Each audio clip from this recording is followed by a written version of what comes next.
आस्पदं शिवविरञ्चिनुतं शरण्यं मृत्यार्तिहं प्रणतपालभवाब्धिपोतं वन्दे महापुरुषते चरणारविन्दं त्यक्त्वा सुदुस्त्यजसुरेप्सितराजलक्ष्मीं धर्मिष्ठ आर्यवचसा यद्गादरण्यं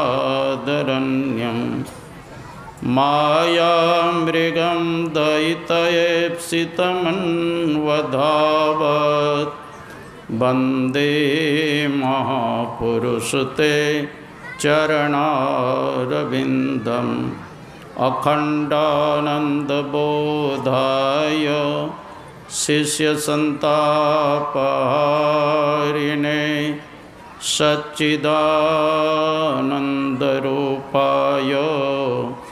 रामाय गुरवे नमः। पूज्यपाद के श्री चरणों में कोटि सन्मन। पूज्यपाद गुरुजन, उपस्थित माताओं एवं भक्तिमती बहनों, मुदमंगलमय संत समाज, आप लोगों का बहुत बड़ा भाग्य है जो महर्षि में ये आश्रम कुप्पा घाट से गुरु सेवी स्वामी भगीरथ जी महाराज पदार्पण किए हैं, जिनके दर्शन और कल्याणकाली वचनों का श्रवण कर रहे हैं। और बहुत से संत महात्मा पधारे हुए हैं, स्वामी गुरुनंदन जी महाराज, स्वामी ज्ञान शेखर जी महाराज, महेंद्र बाबा और तमाम संत महात्मा के दर्शन कर रहे हैं। अभी हम लोगों ने रामचरितमानस सारस्वतिक उत्तर सोपान, रामचरितमानस सारस्वतिक सप्तम सोपान उत्तरकांड से पाठ श्रवण किया। नर समान नहीं कबनि हो देही, जीव चराचर जांचत जेही। कहते मनुष्य शरीर के समान और दूसरा शरीर नहीं है। जल में रहने वाले प्राणी, थल में रहने वाले प्राणी, आकाश में विचरण करने वाले प्राणी सभी चाहते हैं कि हमको मनुष्य शरीर मिले और भगवान का भजन करके हम मुक्त हो जाएं। लेकिन हम लोगों को मनुष्य शरीर मिला है, क्या कर रहे हैं? नमक, तेल, हल्दी, मसाला, जुटानियम, 99 के चक्कर में जीवन बर्बाद करती है ना। तो ये मनुष्य शरीर से क्या करना चाहिए? प्रहलाद ने सारे दैत्य बालकों को बैठा के कहा था, कौमारम आचरित प्राज्ञो धर्मान भगवता निह दुर्लभम मानुषम जन्म तदप्यम धूर्तमर्तम। हे दैत्य बालको, बुढ़ापे और जवानी के भरोसे मत रहो। जब से होश हो जाए तब से ईश्वर की भक्ति में लग जाओ, क्योंकि जितना यह शरीर दुर्लभ है उतना ही क्षणभंगुर है। दुर्लभो मानुषो देहो देही नाम क्षणभंगुर। जितना दुर्लभ है उतना ही क्षणभंगुर है। पानी के बुलबुले के समान है। जैसे आप लोग देखें बुलबुला, जब तक हवा रहता है तो फुला हुआ रहता है, हवा निकला तो उसी प्रकार इस शरीर में जब तक प्राण है और तब तक सुंदर देखने में आते लगते हैं, और जिस दिन प्राण निकल गया राम नाम सत्य हो जाएगा, है ना। तो शरीर में शक्ति रहते हुए ईश्वर का भजन कर लेना चाहिए। दुर्लभो मानुषो देही नाम क्षणभंगुर तत्रापि दुर्लभम मन्य वैकुंठ प्रिय दर्शनम। कहते उससे भी दुर्लभ क्या है? वैकुंठ प्रिय दुर्लभम।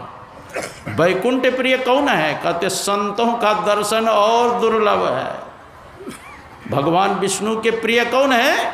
संत है। कहते संत का दर्शन बड़ा दुर्लभ है। भगवान बुद्ध ऐसे सत्संग कर रहे थे, एक कुमारी लड़की आई, अब प्रणाम करके बैठ गई। भगवान बुद्ध पूछते, हे कुमारी के तू कहाँ से आई है? वो कहते भगवान मैं नहीं जानती हूँ। फिर भगवान बुद्ध पूछते कहाँ जाएगी? कहते भगवान मैं नहीं जानती हूँ। फिर भगवान बुद्ध पूछते हैं क्या तुम नहीं जानती हो? हाँ जानती हूँ। तो भगवान बुद्ध फिर पूछते क्या तुम जानती हो? कहते मैं नहीं जानती हूँ। कहा ये तो बच्ची तो है नहीं, सियानी लड़की है। भगवान बुद्ध पूछ रहे हैं कहाँ से आई है तो हमको नहीं पता, कहाँ जाएगी तो हमको नहीं पता। और भगवान बुद्ध पूछते हैं क्या तुमको नहीं पता है? कहते हाँ पता है। फिर पूछते हैं क्या तुमको पता है? तो कहा हमको नहीं पता। रामकृष्ण परमहंस जी महाराज ने कहा जैसे कांच के अलमारी में हम कुछ रख देते तो बाहर से पढ़ लेते कि नहीं। गुरु महाराज भी कहा करते थे मेरे पास ऐसे ऐसे व्यक्ति आते हैं अगर मन की बात बताने लगो तो मुंह दिखाने के लिए नहीं आएगा, क्या क्या संकल्प लेकर आते। उसी प्रकार भगवान बुद्ध सबके मन की बात जान गए कि सब क्रोध तो कर रहे हैं लेकिन यह क्या कह रही है इस बात को कोई नहीं जान रहे हैं। तो भगवान बुद्ध ने पूछा कुमारी के मैं क्या पूछ रहा हूँ, क्या उत्तर दे रही है? कहा भगवान आपको तो पता ही है कि मैं अमुक पेशकार की लड़की हूँ, अभी तो मेरी शादी भी नहीं हुई है, कहाँ जाऊँगी कहाँ आऊँगी? आपका यह पूछना नहीं है। आपने पूछा कहाँ से आई है, मतलब किस जौनी से मनुष्य शरीर में आई है। हमको पता नहीं था इसीलिए कहा मैं नहीं जानती हूँ। और कहाँ शरीर छोड़ के जाएंगे ये भी पता है, इसीलिए कहा नहीं जानती हूँ। फिर आपने कहा क्या नु तुम नहीं जानती हो? तो मैंने कहा हाँ जानती हूँ, एक दिन शरीर छोड़ना है। फिर आपने कहा क्या तुम जानती हो? तो मैंने कहा नहीं जानती हूँ, कब शरीर छोड़ना ये पता नहीं है। देखो चार ही बात है, किस जौनी से मनुष्य शरीर में आया यह भी पता नहीं है, और शरीर छोड़ करके कहाँ जाएंगे किस जौनी में यह भी पता नहीं है। ये पता तो सबको है कि एक दिन शरीर छोड़ेंगे, है कि नहीं, लेकिन कब शरीर छोड़ेंगे यह पता नहीं है। का यही पता लगाने के लिए सत्संग की आवश्यकता है ना। आए थे सैर करने हे मुसाफिर तू यहाँ, था सैर करके लौट जाना युक्त तुझको फिर वहाँ। सैर करना भूल कर निज घर बसा के टिक गया, याद कर अपने देश की प्रदेश में क्यों रुक गया। ये प्रदेश है, अपना घर नहीं है। हाँ अपना घर है। एक महात्मा जी ऐसे बैठे थे सत्संग में, अब भूकंप आया। अब भूकंप आया तो सब भागा अपने अपने घर। अब महात्मा जी आंख बंद करके बैठ गए। भूकंप जब समाप्त हुआ सब आ गए। कहा महाराज जी आपको डर नहीं लगा? कहा क्या चीज़ का? कहा भूकंप जो आया था। तो कहा तुमको डर नहीं लगा? हमको डर लगा तो घर भाग गए। कहा हमको भी डर लगा, हम भी अपना घर भागे। तुम उधार भागा जिधर रोज भगाया जाता है, अब मैं उधार भागा जहाँ से भगाया नहीं जाता है। हम लोगों का घर कहाँ है? सखिया हुआ घर सबसे न्यारा, जहाँ पूरन पुरुष हमारा, जहाँ नहीं सुख दुख साँच झूठ नहीं, पापन पुण्य पसारा सखिया वो घर सबसे। अपना घर समझना चाहिए। आप शरीर नहीं है, शरीर में रहने वाले शरीरी आत्मा है। ये शरीर नष्ट होने वाला है, परिवर्तन होने वाला है। ये शरीर सत्य है?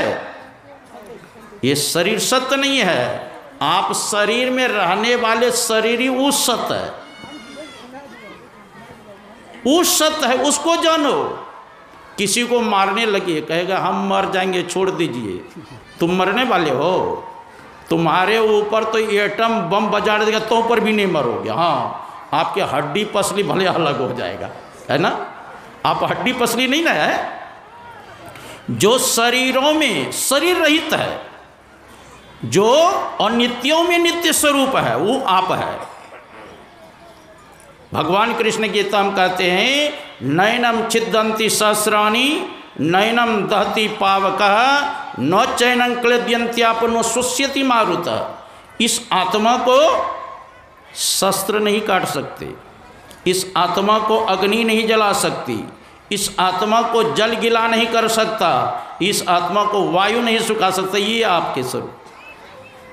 आप नित्य है, शाश्वत है, सनातन है, अव्यक्त है, इंद्रियातीत है। ये आपके स्वरूप है। आप मरने वाले नहीं हैं। मैं जब बनारस में था, एक राजस्थान के विद्यार्थी ने हमसे पूछा महाराज जी किसी का जब शरीर छूटता है तो लोग ऐसा क्यों कहते हैं, हर कहो जी हर कहो, राम नाम सत्य, यही सब का गत है। तो मैंने पूछा क्या समझा, कहा यही समझ में तो नहीं आता है, इसीलिए पूछे आपसे मारा। तो मैंने कहा पहले लोग समझते थे शरीर ही सत्य है, खाओ पियो शरीर को मोटा तगड़ा करो, लेकिन इस शरीर से जब आत्मा निकल जाती है कहते नहीं ये शरीर सत्य नहीं है, तब परमात्मा का नाम ही सत्य है। इस शरीर का यही गत होगा क्या, शास्त्र में दिया धनानि भौमो पशो ही गोष्ठे नारी गृहद्वारि सखा श्मशाने देहस्थितायाम परलोक मार्गे धर्मान गौ गच्छति जीविका। लोग पहले सोना चांदी हीरा जवाहरात घड़ा में भर करके आज जमीन के नीचे गाड़ देता था। का जब तुम्हारा शरीर छूटेगा तो एक भी सोना चांदी जाएगा साथ में, तो सब पृथ्वी में पड़ा रह जाए। अब पशु ही गोष्ठे, जो गौशाला में गाय है भैंस है हाथी घोड़ा बकरी रखे है, जब तुम्हारा शरीर छूटेगा एक भी साथ जाएगा, वो तो गौशाला में ही पड़ा रह जाएगा। और जिस पत्नी के साथ रात दिन रहते थे, अगर पति का पहले शरीर छूट गया पत्नी कहाँ तक जाएगी, रोती धोती दरवाजे तक। और जिस मित्र के साथ चाय बिस्कुट रसगुल्ला बर्फी खाते थे, मीठे मीठे फुसुर फुसुर गप करते थे, वो मित्र कहाँ तक साथ देगा, श्मशान घाट तक। और जिस पुत्र को पाल पोस करके जवान किया, और वो पुत्र कहाँ तक अग्नि में आएगा, मुख में अग्निदान तक। और जिस शरीर को खिला पिला के ये कुंटल किया, इस शरीर कहाँ तक साथ देगा, इसको चिता पर लेटा देगा, नीचे लकड़ी ऊपर लकड़ी, देख तमाशा लकड़ी का, आग जला देगा, जल करके राख हो जाएगा, तो साथ कुछ जाएगा। कहते महाराज कुछ नहीं जाता है, लेकिन जाता है क्या, धर्मान गौ गच्छति जीवी कह, जो जीव ने शुभ कर्म किया है अशुभ कर्म किया यही आपके साथ जाएगा। शुभ कर्म किए हैं, दान पुण्य किए हैं तो स्वर्ग जाएंगे, पाप कर्म किए हैं तो नरक जाएंगे, और ईश्वर की भक्ति की है तो मुक्ति को प्राप्त करिए ना होगा। जब आए तो जगत में जग हंसे तुम रोए, ऐसी करनी कर चलो तुम हंसो जग रोए। जब बालक का जन्म होता है ना, तो माता पिता सगे समझे बड़ा खुशी मनाते हैं, मिठाई बांटते हैं। अब बच्चा रो रहा है कष्ट के मारे, उधर किसी का ध्यान नहीं जाता है ना। कहा तुम जब जन्म लिया तो तुम्हारे परिवार के लोग सदस्य सब हंसते थे, खुशी मनाते थे। तुम ऐसा संसार से कर्म करके जाओ, तुम तो हंसते हुए चले जाओ, और तुम्हारे विरह में लोग रोते रहे, है ना। आए हैं सो जाएंगे, राजा रंग फकीर, और एक सिंहासन चढ़ी चली एक बंधे जा जंजीर। आए हैं तो जाना तो सबको पड़ेगा, लेकिन जाने में फर्क है, एक जंजीर में बंधे जाते हैं, एक सिंहासन पर चढ़ के जाते हैं। दो मुर्दा जो है ना बसते हुए जा रहा था गंगा जी में, एक मुर्दा का अकड़ करके हाथ आ गया मोछ पर, होता है ना हाथ अकड़ जाता है, एक मुर्दा का हाथ आ गया छाती पर। एक महात्मा जी जा रहे थे, देखा गजब का है भाई, एक मुर्दा का हाथ मुझ पर है, एक छाती पर है। अपने योगिक शक्ति से बुलाया, जैसे चित्रकेतु राजा के बेटा मर गए थे तो नारद जी ने प्राण का आह्वान करके घुसा दिया था ना, उसी प्रकार प्राण का संचार किया और पूछा तुम मुझ पर हाथ क्यों रखे हो। कहा महाराज जिस लिए मैं संसार में आया वह सब काम करके जा रहा हूँ। कहा क्या सब काम किया। कहा इन नेत्रों से संतों का दर्शन किया, कान से भगवत कथा सुनी, मुख से भगवान का नाम लिया, मन से ब्रह्म का चिंतन किया, हाथ से दान पुण्य किया, और पैर से सत्संग में गया, महापुरुषों के दर्शन करने के लिए गया।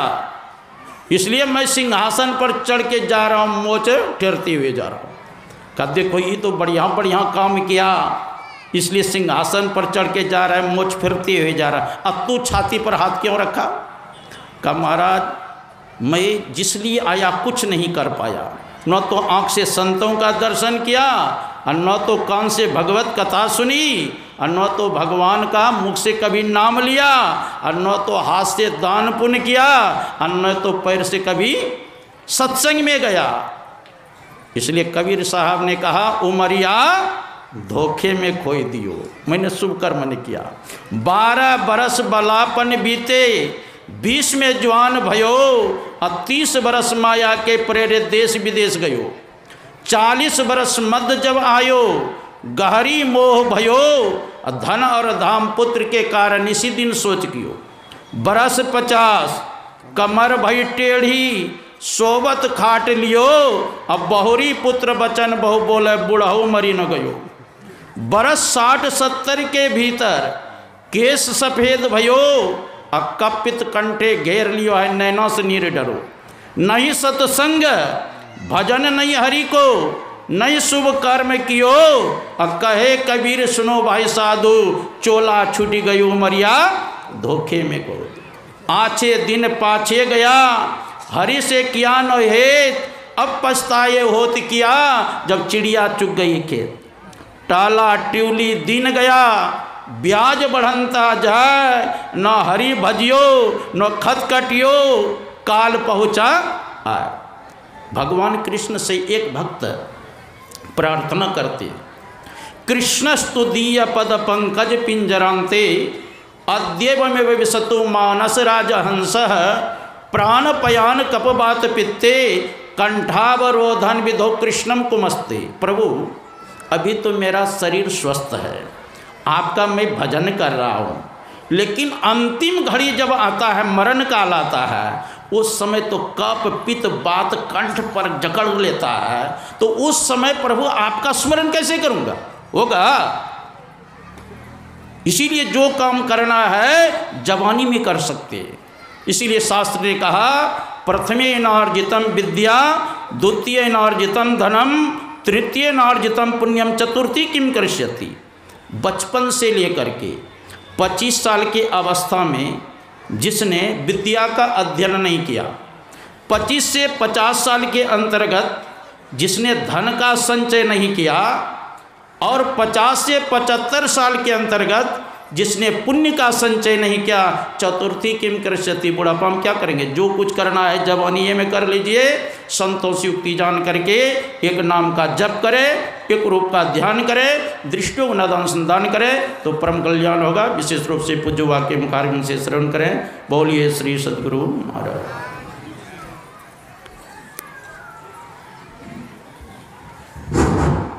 बोलिए प्रेम से श्री सद्गुरु महाराज की, श्री सद्गुरु महाराज की।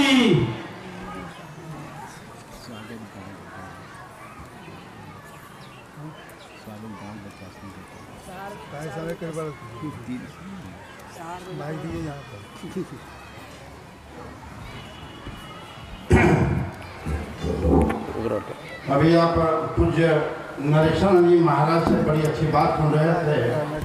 आए हैं सो जाएंगे, और राजा रंग फकीर, एक सिंहासन चढ़ी चले, एक बंधे जात जंजीर।